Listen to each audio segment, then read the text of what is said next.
At some point, almost everyone has the same thought. None of this matters. The universe does not care whether you succeed. It does not care whether you fail. It does not notice your victories. It does not mourn your mistakes. And in any way that resembles human caring, it does not seem to notice whether you exist at all. Most people encounter this thought once, feel the floor shift beneath them, and immediately turn away from it.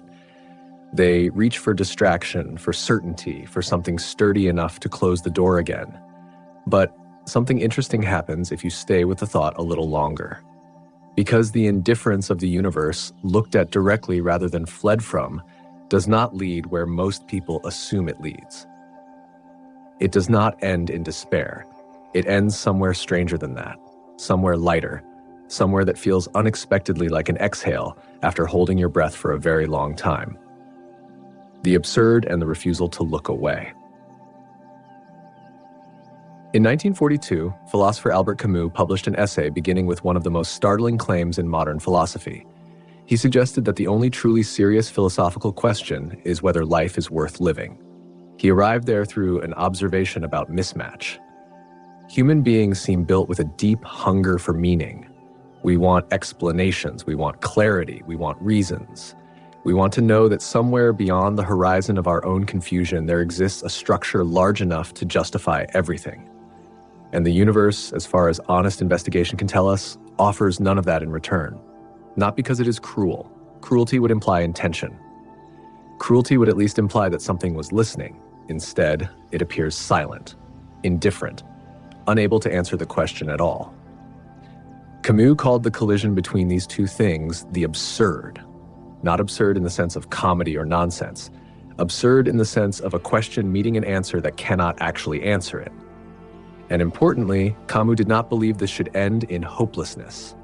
People often remember existentialism as dark philosophy, but they usually leave out the part that mattered most. Camus rejected despair. He rejected suicide. To him, both represented different ways of escaping the tension itself. Despair sits beneath the weight and stops moving. Suicide removes the person asking the question. Neither resolves anything. Instead, he proposed something else. Revolt. Continuing anyway, continuing to live fully while knowing no cosmic explanation is coming, continuing to search for beauty, meaning, and purpose despite understanding that the stars are not arranging themselves around your questions. Revolt was not optimism. It was not pretending everything secretly made sense. It was simply refusing to look away. And Camus believed that somewhere inside that refusal lived a form of freedom, and therefore free. Around the same period, philosopher Jean-Paul Sartre arrived at a related conclusion through a different path. Sartre argued that human beings are unusual because we arrive before our purpose does. A tool is created for a function. A hammer already has a reason for existing before it is made. Human beings do not. We appear first. Meaning arrives later. Sartre described this with a phrase that has become famous and often misunderstood. Man is condemned to be free. The word condemned matters, because Sartre was not describing freedom as simple or comfortable. He was describing it as something unavoidable. No script arrives with you. No hidden instruction manual explains what your life is supposed to become. No cosmic throne is waiting with a prepared answer.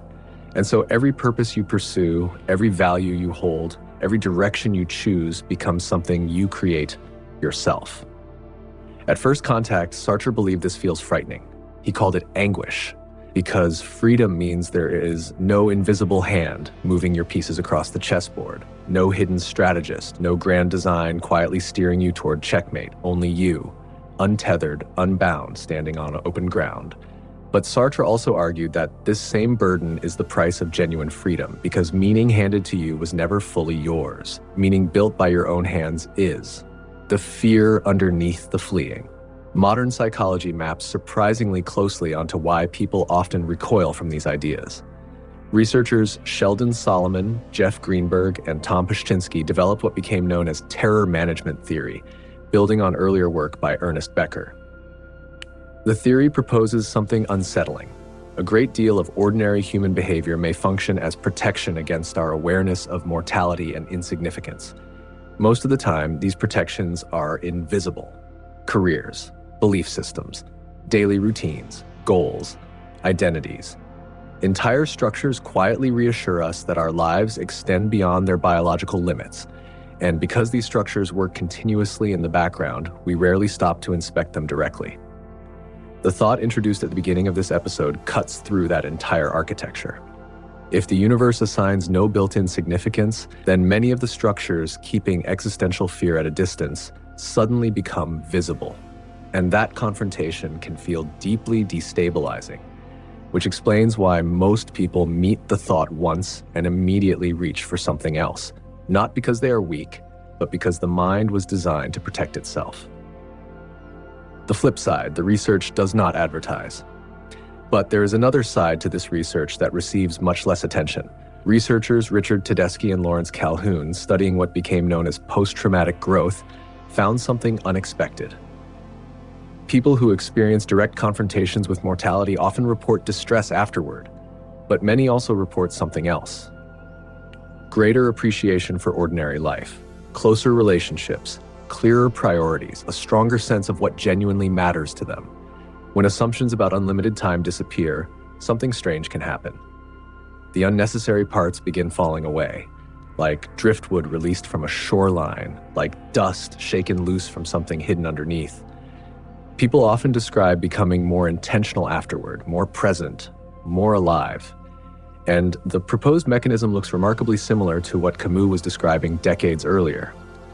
If meaning was never guaranteed by the universe to begin with, then the things you choose to care about stop feeling inherited.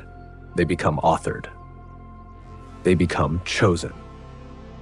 There is an important distinction that often gets lost in conversations like this. Indifference and hostility are not the same thing, even though late at night they can feel identical. A hostile universe would be actively opposing you.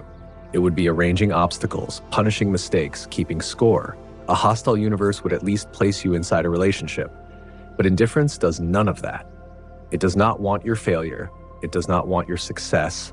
It simply does not arrange itself around either possibility.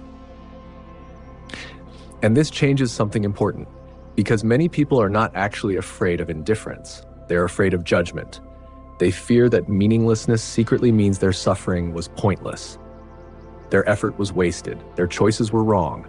But indifference contains no verdict. It offers no sentence. No cosmic judge is sitting on a throne waiting to evaluate your life. The courtroom people imagine was empty the entire time, and an empty room looked at differently becomes something else entirely, not a prison, a canvas, what freedom actually costs and buys. None of this makes things easy. Camus never said that. Sartre never said that. The weight does not disappear. The uncertainty does not disappear. You do not suddenly float into permanent peace like a balloon released into a cloudless sky. But the relationship changes, because the weight stops feeling imposed. It becomes something carried deliberately, something chosen. If the universe truly does not care whether you become a doctor or an artist, whether you stay where you are or become a wanderer on some open road, whether you pursue ambition or stillness, then there was never a hidden correct answer waiting somewhere beyond the horizon. No cosmic script was hidden beneath the floorboards, only choices, only construction, only authorship.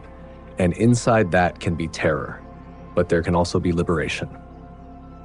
The universe was never going to answer the question of whether your life matters, but it was never going to answer the opposite question either. It was never built for either task. Most people hear that silence once and spend the rest of their lives trying not to hear it again.